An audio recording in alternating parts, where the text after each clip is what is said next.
पद पंकज बंदन पद पंकज बंदना सिमरो अंगद दोख निकंदना दोख निकंदना अमरदास गोर हिरत जावो हिरत जावो श्री गुरु रामदास गुण गावो श्री गुरु रामदास गुण गावो गुरुवर जन विघ्न नन के नाशक विघ्नन के नाशक गुरु हर गोविंद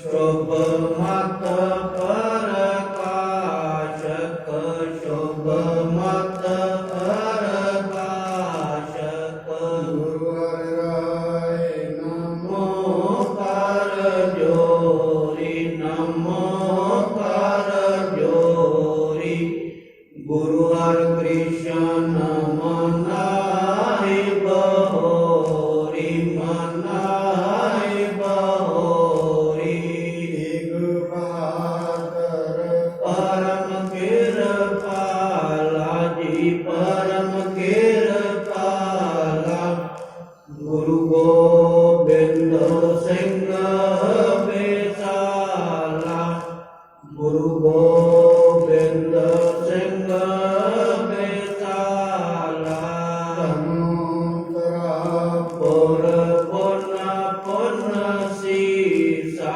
जी पुन पुन सीसा बंदो बार बार जगदीशा बंदो बार बार जगदीशा श्री गुरु ग्रंथ साहिब महाराज जी की पावन लगे दरबार अंदर सत संगत के रूप में जुड़ बैठे सत संगी जनों परमात्मा की अपार बख्शिश के द्वारा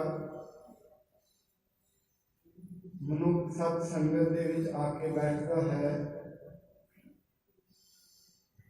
जिवें जिवें सत संगत के विच मन जुड़ता है बिन धागे बिन सूई आंदी मन हर भगती संग सीवन बिना सूई तो बिना धागे तो अपने मन नूं परमात्मा की भगती के नाल सी लेना। जो ये मन बार बार विचलित होंदा है, कदे किसी चीज नूं वेख के विचलित हो जाता है, कदे दुनिया की किसी चीज नूं वेख के विचलित होंदा है, पर जदों बंदगी दे विच आउंदा है संगत विच आउंदा है फिर ये एकाग्र होना शुरू होता है। जिमें जिमें मन एकाग्र हो ही जाएगा मनुख इन्हां नौ दवारियां तो उच्चे उठना शुरू हो जाएगा। ऐसी गल नहीं कि नौ दवारे खत्म हो जाएंगे, नहीं।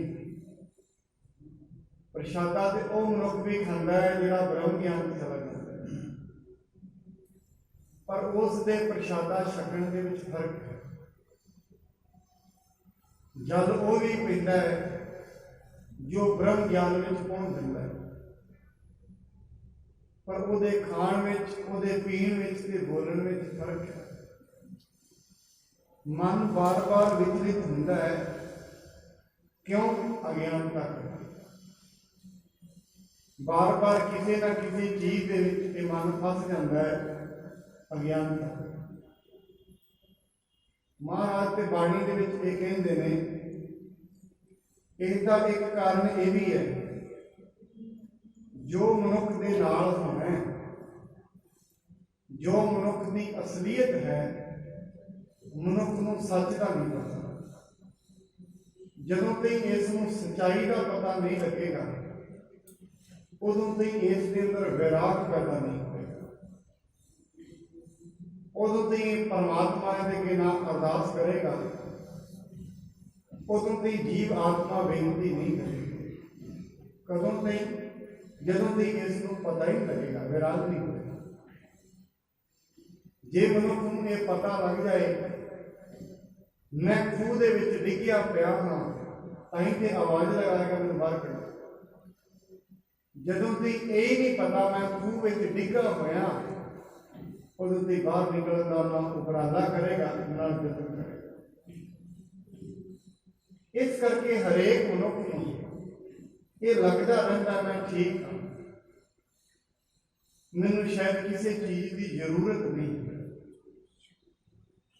ਪਰ ਜਦੋਂ ਮਨੁੱਖ ਨੂੰ ਪਤਾ ਲੱਗ ਜਾਂਦਾ ਹੈ ਮੈਨੂੰ ਜ਼ਰੂਰਤ ਹੈ ਸਤ ਸੰਗਤ ਦੀ, ਫਿਰ ਮਨੁੱਖ ਮੈਨੂੰ ਜ਼ਰੂਰਤ ਹੈ ਮੇਰੇ ਮਨ ਵਿੱਚ ਪਰਮਾਤਮਾ ਦੀ, ਫਿਰ ਇਹ ਸਤ ਸੰਗਤ ਕਰਦਾ ਹੈ।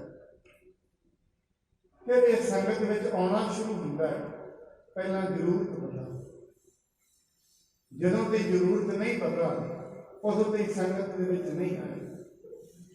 ਤੇ ਜਦੋਂ ਤੇ ਸੰਗਤ ਵਿੱਚ ਨਹੀਂ ਆਏਗਾ, ਸੱਚਾਈ ਵਿੱਚ ਨਹੀਂ ਜੁੜੇਗਾ, ਹੋ ਸਕਦਾ ਹੈ ਪਦਾਰਥ ਛੱਡੀ ਜਾਏ, ਪਰ ਮਨ ਰੋਜ਼ ਦੀ ਰੋਜ਼ ਪਰੇਸ਼ਾਨ ਰਹੇਗਾ, ਚਿੰਤਾਵਾਂ ਖਤਮ ਨਹੀਂ ਹੋਣਗੀਆਂ। ਮਨੁੱਖ ਦੇ ਅੰਦਰ ਜੋ ਵਿਚਲਿਤ ਹੋਣਾ ਹੈ ਇਹ ਖਤਮ ਨਹੀਂ ਹੋਣਾ। ਔਰ ਮੈਂ ਫਿਰ ਬੇਨਤੀ ਕਰਾਂ, ਮਨੁੱਖ ਨੂੰ ਅਸੀਂ ਕਹਿੰਦੇ ਹਾਂ ਮਾਇਆ ਮੋਹ ਲੈਂਦੀ ਹੈ, ਨਹੀਂ। ਮਨੁੱਖ ਮਾਇਆ ਦੇ ਹੱਥੋਂ ਮੋਹਿਆ ਜਾਂਦਾ ਹੈ। ਮਾਇਆ ਇਸ ਨੂੰ ਆ ਕੇ ਨਹੀਂ ਮੋਹਦੀ, ਇਹ ਮਾਇਆ ਨੂੰ ਵੇਖ ਕੇ ਮੋਹਿਤ ਹੋ ਜਾਂਦਾ ਹੈ। ਮਾਇਆ ਥੋੜੀ ਨੂੰ ਆ ਕੇ ਮੋਹਿਤ ਕਰਦੀ ਹੈ। ਘਰੋਂ ਬਾਹਰ ਨਿਕਲੇਗਾ, ਵੇਖ ਰਿਹਾ ਸੋਹਣੇ ਸੋਹਣੇ ਦਰਖਤ ਨੇ, ਕਿਸੇ ਦੀ ਵੱਡੀ ਵੱਡੀ ਚੀਜ਼ ਹੈ, ਵੇਖ ਕੇ ਮੋਹ ਜਾਏ ਆਪਣੇ ਆਪ। ਉਹਨੇ ਨਹੀਂ ਕਿਹਾ ਮੇਰੇ ਤੇ ਮੋਹਿਤ ਨਹੀਂ। ਵੱਡੀਆਂ ਤੋਂ ਵੱਡੀਆਂ ਇੱਛਾਵਾਂ ਪੈਦਾ ਹੁੰਦੀਆਂ ਨੇ ਕਿਸੇ ਚੀਜ਼ ਨੂੰ ਵੇਖ ਕੇ। ਹੁਣ ਜਿਹੜੀ ਅਗਲੀ ਚੀਜ਼ ਹੈ ਜਿਹਨੂੰ ਵੇਖ ਕੇ ਮੋਹਿਤ ਹੋ ਰਿਹਾ ਹੈ, ਉਹ ਥੋੜੀ ਨਾ ਕਹਿ ਰਹੀ ਹੈ ਮੋਹਿਤ ਹੋ। ਇਸ ਕਰਕੇ ਪਰਮਾਤਮਾ ਨੇ ਜੋ ਕੁਝ ਵੀ ਇਹ ਬਣਾਇਆ, ਬ੍ਰਹਮੰਡ ਬਣਾਇਆ, ਸੂਰਜ ਬਣਾਇਆ, ਚੰਦਰਮਾ ਬਣਾਇਆ, ਜਿੰਨਾ ਵੀ ਅਸੀਂ ਇਹ ਬ੍ਰਹਮੰਡ ਵੇਖ ਰਹੇ ਹਾਂ, ਇਸ ਦੇ ਵਿੱਚ ਰਹਿੰਦੇ ਆਂ ਇਹਦੇ ਤੋਂ ਮੋਹ ਤੋਂ ਉੱਤੇ ਉੱਠ ਕੇ ਪ੍ਰੇਮ ਦੇ ਵਿੱਚ ਮਨੁੱਖ ਨੇ ਭੱਜਣਾ। ਸੋ ਸਤ ਸੰਗਤ ਇਸੇ ਲਈ ਹੁੰਦੀ ਹੈ, ਮਨੁੱਖ ਦੇ ਅੰਦਰ ਪ੍ਰੇਮ ਪੈਦਾ ਹੋਵੇ, ਭੱਜਣ ਦੀ ਪ੍ਰਵਿਰਤੀ ਨਹੀਂ, ਜੁੜਨ ਦੀ ਪ੍ਰਵਿਰਤੀ ਪੈਦਾ ਹੋਵੇ। ਮਨੁੱਖ ਭੱਜ ਨਹੀਂ ਪਾਏਗਾ, ਨਾ ਮਾਇਆ ਨੂੰ ਛੱਡ ਪਾਏਗਾ, ਨਾ ਛੱਡੀ ਜਾਂਦੀ ਹੈ।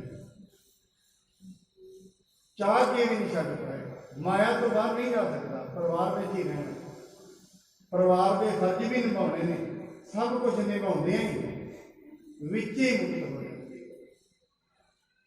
ਇਸ ਕਰਕੇ ਸਤਿਗੁਰੂ ਜੀ ਮਹਾਰਾਜ ਸੰਗਤ ਦਾ ਉਪਦੇਸ਼ ਦਿੰਦੇ ਨੇ। ਕੱਲ ਤੀ ਆਪ ਜੀ ਨੇ ਸਰਵਣ ਕੀਤਾ ਸੀ,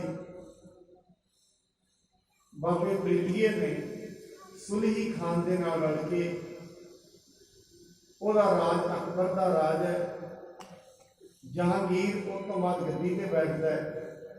ਉਸ ਦੇ ਰਾਜ ਅੰਦਰ ਸੁਲਹੀ ਖਾਨ ਨੂੰ ਜਥੇਦਾਰੀ ਫੌਜਦਾਰੀ ਮਿਲਦੀ ਹੈ, ਉਹ ਨਾਇਬ ਨਿਯੁਕਤ ਕੀਤਾ ਜਾਂਦਾ ਹੈ। ਉਹਦੇ ਨਾਲ ਬਾਬਾ ਪ੍ਰੀਤੀ ਚੰਦ ਆਪਣਾ ਮੇਲ ਜੋਲ ਵਧਾਉਂਦੇ ਨੇ। ਕਿਉਂ? ਉਹ ਪਹਿਲਾਂ ਹੀ ਚਾਹੁੰਦੇ ਨੇ ਮੈਂ ਗੁਰੂ ਸਾਹਿਬ ਹੁਣਾਂ ਨੂੰ ਦੁੱਖ ਦੇਵਾਂਗਾ। ਆਓ ਹੁਣ ਗੁਰੂ ਮਹਾਰਾਜ ਅੰਮ੍ਰਿਤਸਰ ਆਉਂਦੇ ਨੇ, ਕੀ ਉੱਥੋਂ ਦੇ ਹਾਲਾਤ ਨੇ, ਕਿਵੇਂ ਗੁਰੂ ਅਰਜਨ ਸਾਹਿਬ ਜੀ ਮਹਾਰਾਜ ਅੰਮ੍ਰਿਤਸਰ ਪਹੁੰਚਣਗੇ, ਉਹ ਸਾਰੀ ਬਾਤ ਤੁਹਾਨੂੰ ਸਰਵਣ ਕਰੀਏ। ਆਰੰਭ ਕਰਨ ਤੋਂ ਪਹਿਲਾਂ ਸਤਿਗੁਰੂ ਜੀ ਵੱਲੋਂ ਬਖਸ਼ੇ ਪਾਵਨ ਗੁਰਮੰਤਰ ਨਾਲ ਸੰਗਤ ਪਾਈਏ। ਸਤਿਨਾਮ ਸ੍ਰੀ ਵਾਹਿਗੁਰੂ ਸਾਹਿਬ ਜੀ। ਸਤਿਨਾਮ ਸ੍ਰੀ ਵਾਹਿਗੁਰੂ ਸਾਹਿਬ ਜੀ। ਸ੍ਰੀ ਅਰਜਨ ਕੁਰਤਾ ਲਏ ਹੋਈ ਸ਼ਕਤ ਵਿਸਾਲ। ਜਦੋਂ ਗੁਰੂ ਅਰਜਨ ਸਾਹਿਬ ਮਹਾਰਾਜ ਜੀ ਨੇ ਗੁਰਤਾ ਗੱਦੀ ਪ੍ਰਾਪਤ ਕਰ ਲਈ, ਉਸ ਤੋਂ ਬਾਅਦ ਉਹਨਾਂ ਦੀ ਸ਼ਕਤੀ ਵਿੱਚ ਵੀ ਬਹੁਤ ਜ਼ਿਆਦਾ ਵਾਧਾ ਹੋ ਗਿਆ ਹੈ। 9 ਨਿਤ ਰਿਤ ਸਿੱਧ ਅਸ਼ਟ 10 ਆਗੇ ਤਿਤ ਸਭ ਕਾਲ। ਉਹਨਾਂ ਦੇ ਅੱਗੇ ਰਿੱਧੀਆਂ ਨਿਧੀਆਂ 18 ਸਿੱਧੀਆਂ ਸਾਰੀਆਂ ਗੁਰੂ ਅਰਜਨ ਸਾਹਿਬ ਮਹਾਰਾਜ ਜੀ ਦੇ ਸਾਹਮਣੇ ਖੜੀਆਂ ਹੋ ਗਈਆਂ ਹਨ। तीन लोक में अस नह कोई, चह सो करे हटावे जोई।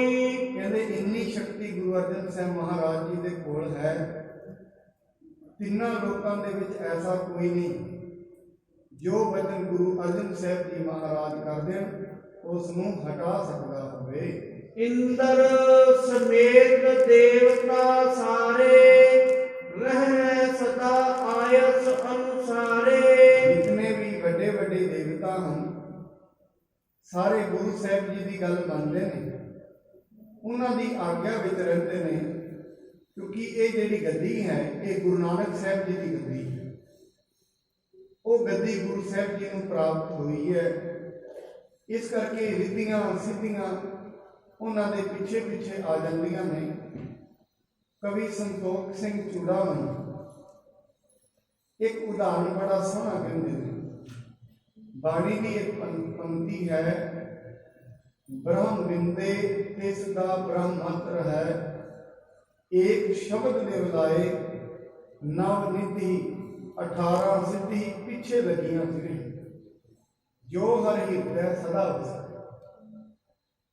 ਜਿਸ ਮਨੁੱਖ ਦੇ ਹਿਰਦੇ ਦੇ ਵਿੱਚ ਪਰਮਾਤਮਾ ਦਾ ਨਾਮ ਆ ਜਾਂਦਾ ਹੈ, ਦੁਨਿਆਵੀ ਤੌਰ ਤੇ ਜਿੰਨੇ ਵੀ ਖਜ਼ਾਨੇ ਨੇ ਉਹਦੇ ਮਗਰ ਆ ਜਾਂਦੇ ਨੇ। ਉਹ ਵੱਖਰੀ ਗੱਲ ਹੈ, ਉਹ ਖਜ਼ਾਨਿਆਂ ਦੀ ਵਰਤੋਂ ਕਰੇ ਭਾਵੇਂ ਨਾ, ਉਹ ਵੱਖਰੀ ਆਉਂਦੇ ਨੇ ਉਹਦੇ ਪਿੱਛੇ। ਕਵੀ ਸੰਤੋਖ ਸਿੰਘ ਕਹਿੰਦੇ ਨੇ, ਪਰਮਾਤਮਾ ਸੂਰਜ ਦੇ ਸਮਾਨ ਹੈ, और परमात्मा के द्वारा जो बनाई गई माया है ये परछावे के वध है, परछावे के अनुसार जिवें परछावा हुंदा है उन्हें जदों मनुख पर सूरज के वल कंड करता है, सूरज के वल पिट कर दिंदा है, परछावा इसके अगे नहीं चलता। जदों मनुख मुख घुमा लैंदा है ते अपना मुखड़ा सूरज वाल कर दिंदा है, फिर परछावां भी इसके पिछे कहते इवें दुनिया ते रहना भी है।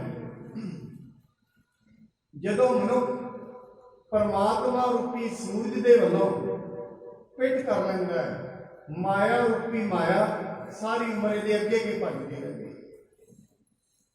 फड़न का जतन करता है, अगे तो अगे फड़न का जतन करता है, नहीं फड़ भावे ते काबू विच नहीं। माया ते इसके कोल आ जाएगी, काबू विच नहीं आएगी। काबू विच आउण दा मतलब है उसकी वरतों कब सीखण दा पूरा बल सीख लेना, उन्हें काबू करना पैंदा। जिवें मनुख दे कोल घर दे विच घोड़ी होए पर होए ते जरूर उसकी वरतों ना करनी है, फिर ऐसी है ऐसी नहीं। इवें मनुख दे कोल जदों गुरु दे मार्ग ते चलदा है, माया ते इस दे कोल आउंदी है, पर इस नूं वरतों भी समझ आ जाती है, वरतों किवें करनी है। कई बारी ऐसा हुंदा है मनुख अपनी जिंदगी माया बहुत इकट्ठी कर सकता है, क्योंकि बुद्धि के नाल हुंदी है, जिवें मर्जी करी जाता है अगे चलके। पर हुंदा की है, जिवें इत्थे कमाउंदा है वो इत्थे किसी ना किसी ऐसे नशे विच लग के, किसी ऐसे काम दे विच लग के सारी माया नूं व्यर्थ दे कामां ते उजाड़ दिंदा है। वो जदों व्यर्थ दे कामां विच उजड़दी है, फिर जिन्ने साल इन्हें उन्हें इकट्ठी करने वास्ते बिताए ने, वो साल वो सवास इहदे बिरथे च गए, सही काम ते लगी नहीं। एवें कहते परमात्मा रूपी जिहड़ा सूरज है, ये सूरज जिहड़ा है परमात्मा दे जिवें है।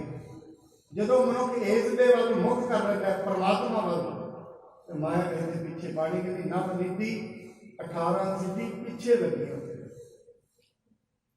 जिवें भगत रविदास जी नूं एक पुरोहित पारस पत्थर दे गया सी, वो कहंदे ने इहनूं उत्थे रख दे, मैनूं ते लोड़ नहीं, कोई पारस लोहे दे नाल छुड़ाओ ते सोना बन जांदा।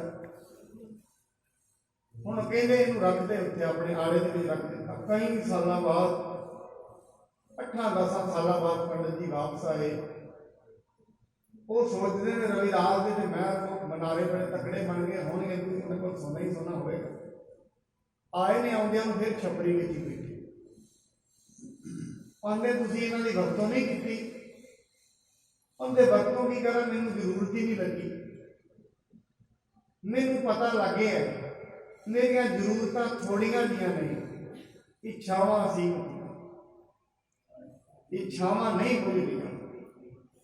ਇੱਛਾਵਾਂ ਮਨੁੱਖ ਦੀਆਂ ਅਸਮਾਨ ਦੇ ਵਰਗੀਆਂ ਨੇ, ਜਿਨ੍ਹਾਂ ਦਾ ਕੋਈ ਪਤਾ ਹੀ ਨਹੀਂ, ਪਿੱਛੇ ਥੱਲਾ ਹੀ ਨਹੀਂ, ਕਿੱਥੋਂ ਤੱਕ ਬੇਰੋਕ ਨੇ, ਕਿੰਨੀਆਂ ਕੁ ਨੇ ਪਤਾ ਹੀ ਨਹੀਂ। ਸਾਰੀ ਉਮਰ ਨਿਕਲ ਜਾਣੀ ਹੈ, ਇਹ ਪੂਰੀਆਂ ਨਹੀਂ। ਸਵਾਸ ਹੀ ਨਿਕਲ ਜਾਣਗੇ, ਖਾਣ ਦੀ ਇੱਛਾ ਪੂਰੀ ਨਹੀਂ। ਸਵਾਸ ਹੀ ਨਿਕਲ ਜਾਣਗੇ, ਵੇਖਣ ਦੀ ਇੱਛਾ ਪੂਰੀ ਨਹੀਂ। ਕਿਉਂਕਿ ਮਨ ਇਹਦੇ ਵਿੱਚੋਂ ਵੇਖਦਾ, ਅੱਖਾਂ ਨਹੀਂ ਵੇਖਦੀਆਂ, ਵੇਖਣ ਵਾਲਾ ਕੋਈ ਹੋਰ ਹੈ।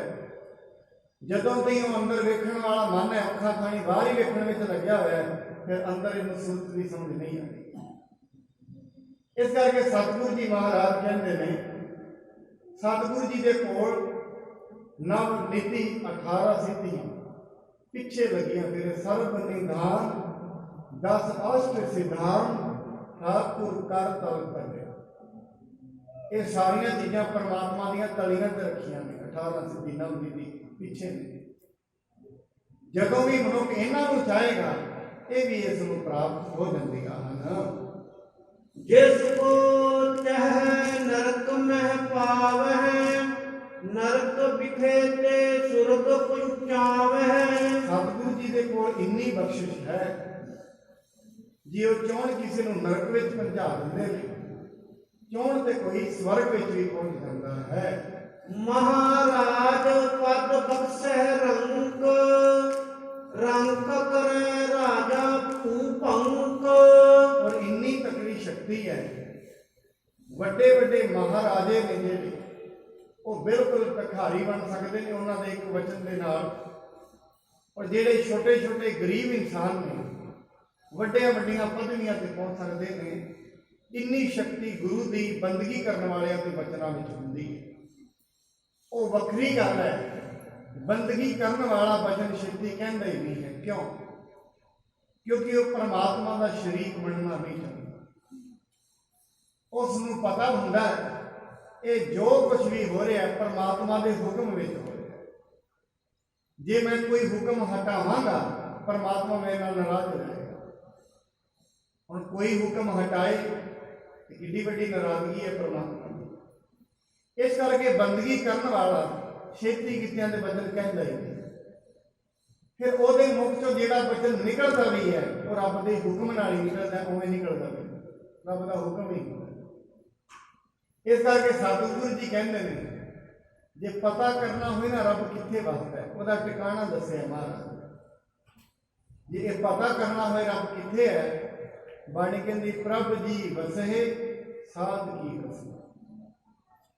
ਜਿਨ੍ਹਾਂ ਨੇ ਆਪਣੀ ਜ਼ਿੰਦਗੀ ਨੂੰ ਪਰਮੇਸ਼ਰ ਦੇ ਰੰਗ ਵਿੱਚ ਰੰਗ ਦਿੱਤਾ ਹੈ, ਆਤਮਾ ਰੰਗੀ ਗਈ ਹੈ ਉਸ ਪਰਮਾਤਮਾ ਦੇ ਰੰਗ ਦੇ ਵਿੱਚ, ਉਹਨਾਂ ਦੀਆਂ ਰਸਨਾਂ ਤੇ ਕੋਈ ਹੋਰ ਨਹੀਂ ਵਸਦਾ, ਰੱਬ ਵਸਦਾ। ਪ੍ਰਭ ਜੀ ਵਸੇ ਸਾਧ ਕੀ ਵਸੇ। ਹੁਣ ਸਾਧ ਕੌਣ ਹੈ? ਬਾਣੀ ਕਹਿੰਦੀ ਮਨ ਅਸਾਧ ਸਾਧੈ ਕੋਟਨ ਮੈਂ ਕੋ ਨਾਨਕ ਨਾਰਾਇਣ ਦੇ ਚੀਤ। ਕਰੋੜਾਂ ਵਿੱਚ ਕੋਈ ਵਿਰਲਾ ਹੁੰਦਾ, ਚੱਲਦੇ ਦੁਨੀਆ ਪਹੁੰਚਣ ਵਾਲਾ ਕੋਈ ਵਿਰਲਾ ਹੁੰਦਾ। ਉਹ ਜਿਹੜਾ ਪਹੁੰਚ ਜਾਂਦਾ ਹੈ, ਉਹ ਛੇਤੀ ਕਿਤੇ ਕਿਸੇ ਨੂੰ ਕੁਝ ਕਹਿੰਦਾ ਹੀ ਨਹੀਂ। ਸਭ ਕੁਝ ਉਹਦੇ ਪਾਪ ਪੁੰਨ ਹੋਏ ਇੱਕ ਸਮਾਨ। ਉਹ ਬੋਲਦਾ ਹੀ ਨਹੀਂ ਹੈ ਕਿਸੇ ਨੂੰ, ਚੁੱਪ ਸ਼ਾਂਤ, ਕਹਿਣਾ ਹੀ ਨਹੀਂ ਕਿਸੇ ਨੂੰ ਕੁਝ। ਜੋ ਕੁਝ ਹੋ ਰਿਹਾ ਹੈ ਠੀਕ ਉਹਦੇ ਹੁਕਮ ਵਿੱਚ ਹੋ ਰਿਹਾ ਹੈ, ਵਧੀਆ ਹੋ ਰਿਹਾ ਹੈ। ਇਹ ਜਿਹੜੇ ਪਰਮਾਤਮਾ ਦੇ ਦਰ ਤੇ ਪਹੁੰਚ ਜਾਂਦੇ ਨੇ, ਇਹੀ ਉਹਨਾਂ ਦੀ ਬਿਰਤੀ ਅਤੇ ਸੋਚ ਹੋ ਜਾਂਦੀ ਹੈ। ਕਹਿ ਬਚਨ ਜੀਵਤ ਕੋ ਮਾਰਹਿ, ਮਰਤੇ ਕੋ ਤਤਕਾਲ ਉਭਾਰਹਿ। ਐਸਾ ਵੀ ਉਹ ਕਰ ਸਕਦੇ ਨੇ, ਜਿਹੜੇ ਮਰੇ ਹੋਏ ਨੇ ਉਹਨਾਂ ਨੂੰ ਜਿਉਂਦਾ ਕਰ ਦਿੰਦੇ ਨੇ। ਜਿਉਂਦੇ ਉਹਨਾਂ ਦੇ ਬਚਨਾਂ ਦੇ ਨਾਲ ਜ਼ਿੰਦਗੀ ਤੋਂ ਹੱਥ ਧੋ ਬੰਦੇ ਹਨ। ਰਿਸ ਪ੍ਰਸੰਤਾ ਸਫਲ ਵਿਸਾਲਾ, ਨਾਸਣ ਬਖਸ਼ਣ ਹੈ ਤਤਕਾਲਾ। ਇਸ ਕਰਕੇ ਉਹ ਜਦੋਂ ਵੀ ਬੋਲਦੇ ਨੇ ਉਹਨਾਂ ਦੇ ਸਾਰੇ ਵਚਨ ਪੂਰੇ ਹੁੰਦੇ ਨੇ।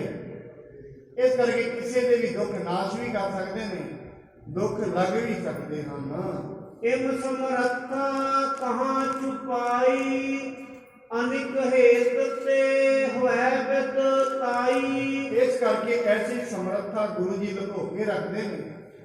ਕਈ ਵਾਰੀ ਕਿਸੇ ਦੇ ਭਲੇ ਵਾਸਤੇ ਪ੍ਰਗਟ ਵੀ ਕਰਦੇ, ਆਪਣੇ ਭਲੇ ਲਈ ਨਹੀਂ। ਐਸਾ ਨਹੀਂ ਹੈ ਆਪਣੀ ਪੂਜਾ ਵਾਸਤੇ ਰਿੱਧੀਆਂ ਸਿੱਧੀਆਂ ਦਾ ਪ੍ਰਯੋਗ ਕਰਨਾ ਲੱਗਦਾ, ਇਹ ਨਹੀਂ। ਤਾਂ ਹੀ ਬਾਣੀ ਇਹ ਕਹਿੰਦੀ ਜਦੋਂ ਅਸੀਂ ਪ੍ਰਮਾਤਮਾ ਦੇ ਮਾਰਗ ਤੇ ਚੱਲਦੇ ਹਾਂ ਇਹ ਚੀਜ਼ਾਂ ਆਉਂਦੀਆਂ ਹੀ ਹੁੰਦੀਆਂ। ਹੁਣ ਕਈ ਵਾਰੀ ਇਹ ਵਚਨ ਅਕਸਰ ਲੋਕ ਕਹਿੰਦੇ ਨੇ ਕਿ ਜਿਹੜੇ ਪਰਮਾਤਮਾ ਦੇ ਭਗਤ ਹੁੰਦੇ ਨੇ, ਗੁਰਬਾਣੀ ਇਹ ਕਹਿੰਦੀ ਉਹ ਰਿੱਧੀ ਸਿੱਧੀਆਂ ਤੋਂ ਉੱਤੇ ਹੋ ਜਾਂਦੇ। ਸਹੀ ਗੱਲ ਹੈ, ਪਰ ਅਸਲ ਦੇ ਵਿੱਚ ਗੱਲ ਤੇ ਇਹ ਹੈ ਜੇ ਤੂੰ ਰਿੱਧੀ ਸਿੱਧੀ ਮਿਲੀ ਨਹੀਂ ਹੈ ਉਹ ਤਾਂ ਕਹੇਗਾ ਮੈਂ ਤੇ ਉੱਤੇ ਉੱਠ ਗਿਆ। ਪਤਾ ਤੇ ਉਦੋਂ ਲੱਗੇਗਾ ਜਦੋਂ ਉਹਦੇ ਕੋਲ ਰਿੱਧੀਆਂ ਸਿੱਧੀਆਂ ਹੋਣ ਤੇ ਉਹਨਾਂ ਦੀ ਵਰਤੋਂ ਨਾ। ਐਵੇਂ ਕਹੋਗੇ ਅਸੀਂ ਤੇ ਸੋਨੇ ਨੂੰ ਪਿਆਰ ਕਰਦੇ, ਹੀਰਿਆਂ ਨੂੰ ਪਿਆਰ ਕਰਦੇ, ਜਦੋਂ ਹੈ ਹੀ ਨਹੀਂ ਤੇ ਪਿਆਰ ਕੀ ਕਰਨਾ। ਪਤਾ ਤੇ ਉਦੋਂ ਲੱਗੇਗਾ ਜਦੋਂ ਅਰਬਾਂ ਰੁਪਈਆਂ ਦੇ ਹੀਰੇ ਇਹਦੀ ਜੇਬ ਦੇ ਵਿੱਚ ਹੋਣ, ਉਦੋਂ ਚੁੱਕ ਕੇ ਮਾਰੇ ਗੁਰੂ ਗੋਬਿੰਦ ਸਿੰਘ ਮਹਾਰਾਜ ਪਤਾ ਤੇ ਉਦੋਂ ਲੱਗੇਗਾ। ਉਵੇਂ ਤੇ ਹਰੇਕ ਨੂੰ ਕਹਿੰਦੇ ਨਵੇਰਾ ਤੇ ਮਾਇਆ ਨਾਲ ਪ੍ਰੇਮ ਨਹੀਂ, ਐਸਾ ਨਹੀਂ। ਅਸੀਂ ਤੇ ਤਿਆਗੀ ਹੋਈ ਹੈ ਜਦੋਂ ਹੈ ਹੀ ਨਹੀਂ, ਏਡੇ ਵੱਡੇ ਲੈਵਲ ਦੀ ਤਿਆਗੀ ਹੈ। ਇਸ ਕਰਕੇ ਕਈ ਵਾਰੀ ਮਨੁੱਖ ਕਹਿੰਦੇ ਅਸੀਂ ਸਿੱਧੀਆਂ ਨਾਲ ਪਿਆਰ ਨਹੀਂ ਕਰਦੇ। ਜਦੋਂ ਤੇ ਹੈ ਹੀ ਨਹੀਂ ਉਦੋਂ ਤੇ ਕਾਹਦਾ ਪਿਆਰ। ਜਦੋਂ ਆ ਜਾਣਗੀਆਂ ਉਦੋਂ ਪਿਆਰ ਨਾ ਕਰੇ ਫਿਰ ਇਹਨੂੰ ਕਹਿੰਦੇ ਨੇ ਇਹਦੇ ਕੋਲ ਮਾਣ ਵੀ ਹੈ ਫਿਰ ਵੀ ਨਹੀਂ ਮਾਣ, ਇਹਦੇ ਕੋਲ ਤਾਣ ਵੀ ਹੈ ਫਿਰ ਵੀ ਨਹੀਂ ਤਾਣ। ਬੜੇ ਵਿਰਲੇ ਮਨੁੱਖ ਹੁੰਦੇ ਨੇ ਦੁਨੀਆ ਦੇ ਵਿੱਚ, ਕਈਆਂ ਕੋਲ ਸਰੀਰ ਦਾ ਬਲ ਹੁੰਦਾ ਹੈ, ਮਾਣ ਸਿੱਧੀ ਗੱਲ। ਕੋਈ ਮਾੜੀ ਦੀ ਛੋਟੀ ਵੱਡੀ ਕੋਸ਼ਿਸ਼ ਦੁਨੀਆ ਦੇ ਵਿੱਚ ਲੈ ਲੈਣ, ਮਾੜੀ ਦੀ ਪ੍ਰਸਿੱਧੀ ਕਿਸੇ ਨੂੰ ਮਿਲ ਜਾਏ ਮਾਣ ਝੱਟ ਆ ਜਾਏ। ਮਾਣ ਤੋਂ ਦੂਰ ਹੋ ਜਾਣਾ ਬੜੀ ਵੱਡੀ ਗੱਲ। ਇਸ ਕਰਕੇ ਬਾਣੀ ਦੇ ਵਿੱਚ ਮਹਾਰਾਜ ਸਾਹਿਬ ਜੀ ਕਹਿੰਦੇ ਨੇ ਸਿੱਧ ਹੋਵਾਂ ਸਿੱਧ ਲਾਈ, ਰਿੱਧ ਆਖਾ ਆਓ ਗੁਪਤ ਪ੍ਰਗਟ ਹੋਏ ਵੈਸਾ, ਲੋਕ ਰਾਖੈ ਭਾਉ ਮਤ ਦੇਖ ਭੂਲਾ ਵਿਸਰੈ, ਤੇਰਾ ਚਿੱਤ ਨਾ ਲਾਵੇ। ਪਰਮਾਤਮਾ ਕਦੇ ਐਸਾ ਨਾ ਹੋਵੇ ਮੇਰੇ ਕੋਲ ਰਿੱਧੀਆਂ ਸਿੱਧੀਆਂ ਆ ਜਾਣ ਤੇ ਲੋਕੀ ਤੇ ਮੇਰੇ ਨਾਲ ਭਾਵ ਰੱਖਣਗੇ। ਕਿਉਂਕਿ ਜਦੋਂ ਕਿਸੇ ਦਾ ਕੰਮ ਅਸੀਂ ਕਰਾਂਗੇ ਫਿਰ ਉਹ ਭਾਵ ਤੇ ਕਰੇਗੇ, ਜੇ ਤਾਂ ਨਹੀਂ ਕਰਾਂਗੇ ਨਹੀਂ ਭਾਵ ਕਰੇਗੇ। ਉਦੋਂ ਤੇ ਪ੍ਰੇਮ ਹੈ ਜੇ ਤੁਸੀਂ ਕਿਸੇ ਦਾ ਕੰਮ ਕਰਾਂਗੇ। ਫਿਰ ਲੋਕ ਭਾਵ ਰੱਖਦੇ ਨੇ ਕਿ ਮਾੜੀ ਮੋਟੀ ਕੋਈ ਬੰਦਗੀ ਕਰਦਾ ਹੈ, ਉਹ ਤੋਂ ਮਾੜੀ ਮੋਟੀ ਕਿਸੇ ਦੀ ਕੋਈ ਗੱਲ ਪੂਰੀ ਹੋ ਜਾਂਦੀ ਹੈ, ਫਿਰ ਮਨੁੱਖ ਆਪਣੇ ਆਪ ਨੂੰ ਵੱਡਾ ਸਮਝਣਾ ਸ਼ੁਰੂ ਕਰ ਦਿੰਦਾ। ਔਰ ਯਾਦ ਰੱਖਣਾ ਬੰਦਗੀ ਦਾ ਮਾਰਗ ਹੀ ਐਸਾ ਹੈ, ਜਦੋਂ ਅਸੀਂ ਇਸ ਮਾਰਗ ਤੇ ਚੱਲਾਂਗੇ ਇਹ ਚੀਜ਼ਾਂ ਆਉਣੀਆਂ ਸ਼ੁਰੂ ਹੋ ਆਪਣੇ ਆਪ। ਜਿਵੇਂ ਹੀ ਚੱਲਾਂਗੇ ਆਪਣੇ ਆਪ ਹੀ ਆਉਣੀਆਂ ਸ਼ੁਰੂ ਹੋ ਜਾਂਦੀਆਂ ਹਨ। ਸਿੱਖ ਸੇਵਕ ਪਰਖੈ ਪਉ ਭਾਤੀ, ਸਭ ਘਟ ਘਟ ਕੀ ਜਾਣੈ ਬਾਤੀ। ਹੁਣ ਗੁਰੂ ਸਾਹਿਬ ਜੀ ਮਹਾਰਾਜ ਨੂੰ ਸੇਵਕ ਸਿੱਖ ਵੀ ਬੜੀ ਬੜੀ ਪਰਖਦੇ ਨੇ, ਪਰ ਗੁਰੂ ਮਹਾਰਾਜ ਉਹਨਾਂ ਦੀਆਂ ਦਿਲਾਂ ਦੀਆਂ ਜਾਣਦੇ ਹਨ। ਅਜਮਤ ਜੁਤ ਸਿੱਖ ਕੇਤਕ ਅਹਿ, ਗੁਰੂ ਸਰੂਪ ਹਿਰਦੇ ਸਭ ਲਹੈ। ਕਈ ਕਰਾਮਾਤਾਂ ਵਾਲੇ ਸਿੱਖ ਵੀ ਹੁੰਦੇ ਨੇ ਜਿਹੜੇ ਆਪਣੇ ਘਰਾਂ ਵਿੱਚ ਰਹਿੰਦੇ ਨੇ, ਬੰਦਗੀ ਬੜੀ ਕਰਦੇ ਨੇ। ਉਹ ਗੁਰੂ ਸਾਹਿਬ ਜੀ ਨੂੰ ਨਹੀਂ ਵੇਖ ਰਹੇ, ਸਰੀਰ ਨੂੰ ਨਹੀਂ ਵੇਖ ਰਹੇ, ਉਹ ਹਿਰਦੇ ਨੂੰ ਵੇਖ ਰਹੇ ਨੇ, ਕਿਉਂਕਿ ਇਹਨਾਂ ਦੇ ਵਿੱਚ ਵੀ ਉਹ ਗੁਰੂ ਨਾਨਕ ਸਾਹਿਬ ਜੀ ਦਾ ਦਿਲ ਹੀ ਧੜਕਦਾ ਹੈ। ਕਰਹਿ ਬੰਦਨਾ ਸੇਵਹਿ ਪਾਸ, ਖਰੇ ਹੋਏ ਬੋਲੇ ਅਰਦਾਸ। ਉਹ ਆ ਕੇ ਸਤਿਗੁਰੂ ਜੀ ਦੇ ਅੱਗੇ ਬੇਨਤੀ ਕਰਦੇ ਨੇ ਅਤੇ ਖਲੋ ਕੇ ਅਰਦਾਸ ਕਰਦੇ ਹਨ। ਰਾਮਦਾਸ ਗੁਰ ਸੁਨਹਿ ਚਲਾਨਾ, ਸੰਗਤ ਆਏ ਭੇਟ ਲੈ ਨਾਨਾ। ਜਦੋਂ ਸਾਰਿਆਂ ਨੂੰ ਪਤਾ ਲੱਗਦਾ ਹੈ ਗੁਰੂ ਰਾਮਦਾਸ ਮਹਾਰਾਜ ਤੇ ਦੁਨੀਆ ਤੋਂ ਚਲੇ ਗਏ ਹਨ ਸਰੀਰ ਕਰਕੇ, ਫਿਰ ਕਈ ਸੰਗਤ ਗੁਰੂ ਅਰਜਨ ਸਾਹਿਬ ਜੀ ਨੂੰ ਮਿਲਣ ਵਾਸਤੇ ਅਨੇਕ ਪ੍ਰਕਾਰ ਦੀਆਂ ਭੇਟਾਵਾਂ ਲੈ ਕੇ ਆਉਂਦੇ ਹਨ।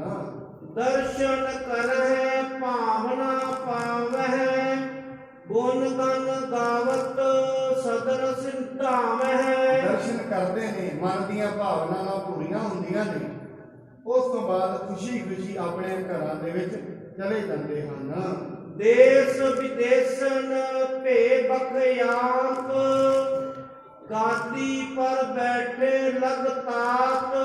ਦੇਸ਼ਾਂ ਵਿਦੇਸ਼ਾਂ ਦੇ ਵਿੱਚ ਇਹ ਪ੍ਰਗਟ ਹੋ ਗਿਆ।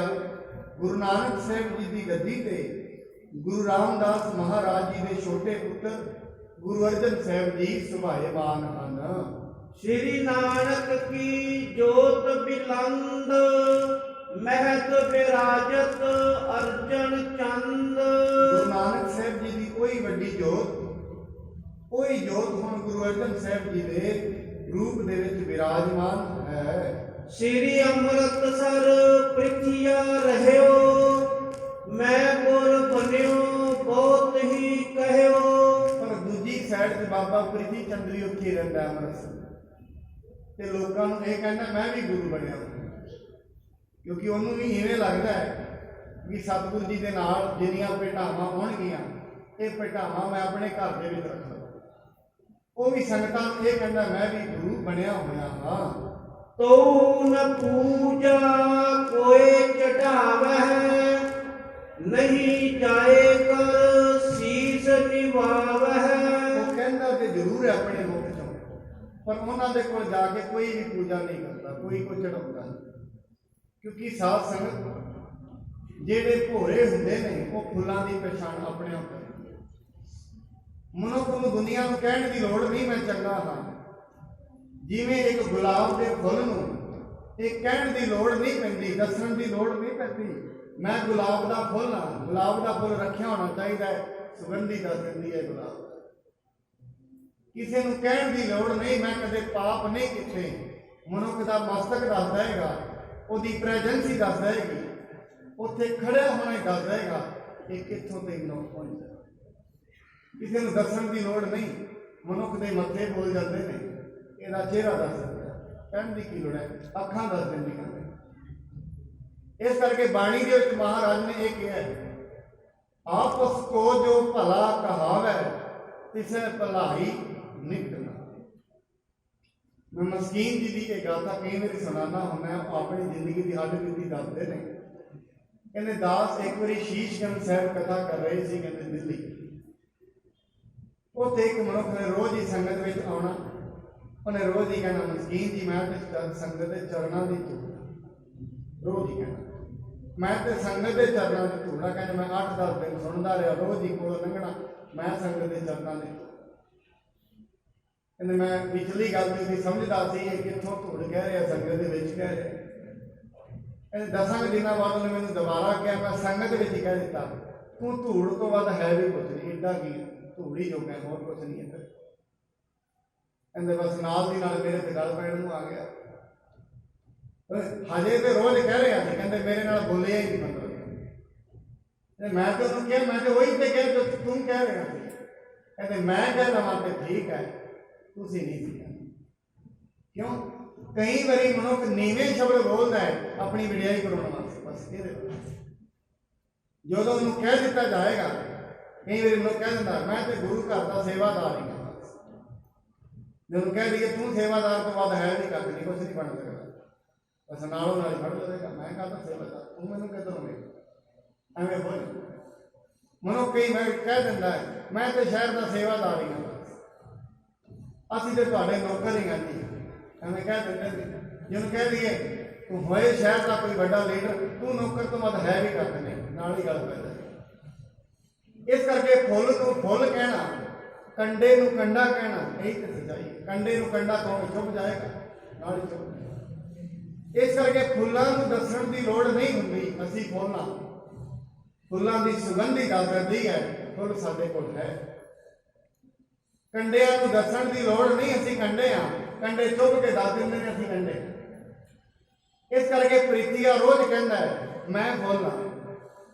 ਇਸ ਕਰਕੇ ਜ਼ਿੰਦਗੀ ਦੇ ਵਿੱਚ ਕਿਸੇ ਨੂੰ ਕਹਿਣ ਦੀ ਲੋੜ ਨਹੀਂ ਮੈਂ ਚੰਗਾ ਹਾਂ ਕਿ ਮਾੜਾ ਹਾਂ, ਨਹੀਂ। ਆਪਣੀ ਜ਼ਿੰਦਗੀ ਅੰਦਰ ਸੁਗੰਧੀ ਪੈਦਾ ਕਰੀਏ। ਸਾਡੀ ਜ਼ਿੰਦਗੀ ਦੀ ਸੁਗੰਧੀ ਦੱਸ ਦੇਗੀ ਅਸੀਂ ਕੀ ਹਾਂ। ਬੋਲ ਬਾਣੀ ਸਾਡੀ ਦੱਸ ਦੇਵੇਗੀ ਅਸੀਂ ਕੀ। ਸਾਡੇ ਮਿੱਠੇ ਵਚਨ ਦੱਸ ਦੇਣਗੇ ਅਸੀਂ ਕੀ ਹਾਂ। ਸਾਡੀਆਂ ਗੱਲਾਂ ਦੇ ਵਿੱਚੋਂ ਆ ਰਹੀ ਮਹਿਕ ਸਾਨੂੰ ਦੱਸ ਦੇਗੀ ਅਸੀਂ ਕੀ ਹਾਂ। ਕਹਿਣ ਦੀ ਲੋੜ ਨਹੀਂ ਜਿਵੇਂ ਇੱਕ ਫੁੱਲ ਨੂੰ, ਕਹਿਣ ਦੀ ਲੋੜ ਨਹੀਂ ਚੰਦਨ ਦੇ ਦਰਖਤ ਨੂੰ, ਕਹਿਣ ਦੀ ਲੋੜ ਨਹੀਂ ਮੈਂ ਚੰਦਨ ਦਾ ਦਰਖਤ ਹਾਂ। ਉਹਦੀ ਸੁਗੰਧ ਹੀ ਦੱਸ ਦਿੰਦੀ ਹੈ। ਬਹੁਤ ਬੇਸੂਰਤ ਕਰਤ ਉਪਾਏ, ਸੰਗਤ ਪਰ ਕਛ ਬਸ ਨਾ ਬਸਾਏ। ਬੜਾ ਦੁਖੀ ਹੋ ਕੇ ਉਪਾਅ ਬੜੇ ਕਰਦਾ ਹੈ, ਪਰ ਕੀ ਕਰੇ, ਉਹਦਾ ਸੰਗਤ ਦੇ ਉੱਤੇ ਉਪਾਅ ਵੀ ਕੋਈ ਵੀ ਨਹੀਂ ਕਰਦਾ ਹੈ। ਸ੍ਰੀ ਅਰਜਨ ਜੀ ਗੋਇੰਦਵਾਲ, ਕੇਤਕ ਮਾਸ ਬਸੇ ਸੁਖ ਨਾਲ। ਗੁਰੂ ਅਰਜਨ ਸਾਹਿਬ ਜੀ ਗੋਇੰਦਵਾਲ ਸਾਹਿਬ ਰਹਿੰਦੇ ਸਨ। ਕਈ ਦਿਨ ਉੱਥੇ ਹੀ ਸੁਖ ਨਾਲ ਵਸ ਰਹੇ ਹਨ। ਸ੍ਰੀ ਗੁਰੂ ਰਾਮਦਾਸ ਗੁਰਦਾਸ, ਪਠਿਓ ਆਗਰੇ ਸੰਗਤ ਪਾਸ। ਗੁਰੂ ਸਾਹਿਬ ਜੀ ਮਹਾਰਾਜ ਨੇ ਭਾਈ ਗੁਰਦਾਸ ਜੀ ਨੂੰ, ਜੋ ਕਿ ਗੁਰਮਤਿ ਦੇ ਪ੍ਰਚਾਰਕ ਸਨ, ਗੁਰੂ ਰਾਮਦਾਸ ਜੀ ਨੇ ਉਹਨਾਂ ਨੂੰ ਪ੍ਰਚਾਰ ਕਰਨ ਵਾਸਤੇ ਆਗਰੇ ਭੇਜਿਆ ਹੋਇਆ ਸੀ। ਸੋ ਪੀ ਤਿਆਰ ਹੋਏ ਚੱਲ ਪਰਿਓ, ਸੁਨ ਪਰ ਲੋਕ ਪਿਆਨਾ ਕਰਿਓ। ਭਾਈ ਗੁਰਦਾਸ ਜੀ ਨੂੰ ਆਗਰੇ ਪਤਾ ਲੱਗਿਆ ਗੁਰੂ ਰਾਮਦਾਸ ਮਹਾਰਾਜ ਜੀ ਪਰਲੋਕ ਗਮਨ ਕਰ ਗਏ ਹਨ। ਉਹ ਇਹ ਚੀਜ਼ ਨੂੰ ਪਤਾ ਕਰਦਿਆਂ ਉਹ ਵੀ ਆਗਰੇ ਦੀ ਧਰਤੀ ਤੋਂ ਚੱਲ ਪਏ ਹਨ। ਗੁਰ ਦੇ ਦੀਜਨ ਦਾਨ ਬਹੁ ਤੇਰਾ, ਜਾਚਕ ਤ੍ਰਿਪਤ ਕਰੇ ਤਿਸ ਬੇਰਾ। ਗੁਰੂ ਅਰਜਨ ਸਾਹਿਬ ਜੀ ਮਹਾਰਾਜ ਬੜੀ ਕਰੁਣਾ ਦੇ ਘਰ ਵਿੱਚ ਆ ਕੇ ਜਿੰਨੇ ਗਰੀਬ ਆਉਂਦੇ ਨੇ ਸਾਰਿਆਂ ਨੂੰ ਬੜਾ ਦਾਨ ਕਰਦੇ ਨੇ। ਔਰ ਇਹ ਨਿਸ਼ਾਨੀ ਹੁੰਦੀ ਹੈ ਸਾਧ ਸੰਗਤ, ਜਿਨ੍ਹਾਂ ਦਾ ਹਿਰਦਾ ਕੋਮਲ ਹੁੰਦਾ ਹੈ ਉਹ ਕਿਸੇ ਦਾ ਦੁੱਖ ਨਹੀਂ ਵੇਖ ਸਕਦੇ। ਮੈਨੂੰ ਯਾਦ ਆਉਂਦੀ ਹੈ ਸਾਖੀ, ਜਿਸ ਦੇ ਵਿੱਚ ਇੱਕ ਫਕੀਰ ਮੱਕੇ ਦੀ ਧਰਤੀ ਤੇ ਹੱਜ ਕਰਨ ਲਈ ਜਾਂਦਾ ਹੈ। ਹੱਜ ਕਰਨ ਜਾਂਦਾ, ਉਹ ਫਕੀਰ ਹੈ, ਬੰਦਗੀ ਬੜੀ ਹੈ, ਨਾਲ ਉਹਦੇ ਹੋਰ ਵੀ ਹੱਜ ਕਰਨ ਜਾਂਦੇ ਨੇ। ਉਹ ਕਹਿੰਦਾ ਇੱਥੇ ਪਤਾ ਕਰਦੇ ਹਾਂ ਹੱਜ ਕਿਹਦਾ ਕਬੂਲ ਹੋਇਆ, ਕਿਉਂਕਿ ਤਰਸ ਦੀ ਗੱਲ, ਪਤਾ ਕਰਦੇ ਹਾਂ ਹੱਜ ਕਿਹਦਾ ਕਬੂਲ ਹੋਇਆ। ਉੱਥੋਂ ਪਤਾ ਲੱਗਿਆ ਇੱਕ ਹੀ ਮਨੁੱਖ ਦਾ ਹੱਜ ਕਬੂਲ ਹੋਇਆ, ਹੋਰ ਕਿਸੇ ਦਾ ਨਹੀਂ ਹੋਇਆ। ਉਹ ਫਕੀਰ ਸੋਚਦਾ ਨਹੀਂ ਇਹਨਾਂ ਵਿੱਚ ਸਾਰਿਆਂ ਵਿੱਚ ਮੇਰਾ ਹੀ ਹੋਇਆ ਹੋਏਗਾ, ਹੋਰ ਤੇ ਇਹਨਾਂ ਕਿਸੇ ਦਾ ਹੋਣਾ ਨਹੀਂ। ਉਹ ਦੱਸਦੇ ਨੇ ਜਿਹਦਾ ਹੱਜ ਕਬੂਲ ਹੋਇਆ ਹੈ ਉਹ ਇੱਥੇ ਆਇਆ ਵੀ ਨਹੀਂ ਹੈ। ਜਿਨ੍ਹਾਂ ਵਿੱਚ ਦਇਆ ਹੁੰਦੀ ਹੈ ਉਹ ਘਰ ਬੈਠੇ ਹੱਜ ਕਬੂਲ ਕਰਾ ਦਿੰਦੇ ਨੇ, ਦਇਆ ਹੁੰਦੀ ਹੈ। ਉਹ ਗੁਰੂ ਦੇ ਕੋਲ ਨਾ ਆਇਆ ਵੀ ਗੁਰੂ ਦੀ ਗੱਲ ਮੰਨ ਕੇ ਵੀ ਆਪਣੀ ਜ਼ਿੰਦਗੀ ਸਿੱਧੇ ਬੰਨੇ ਲਾ ਦਿੰਦੇ। ਕਹਿੰਦੇ ਆਇਆ ਵੀ ਨਹੀਂ ਹੈ ਤੇ ਹੱਜ ਵੀ ਕਬੂਲ ਹੋ ਗਿਆ। ਇੱਕ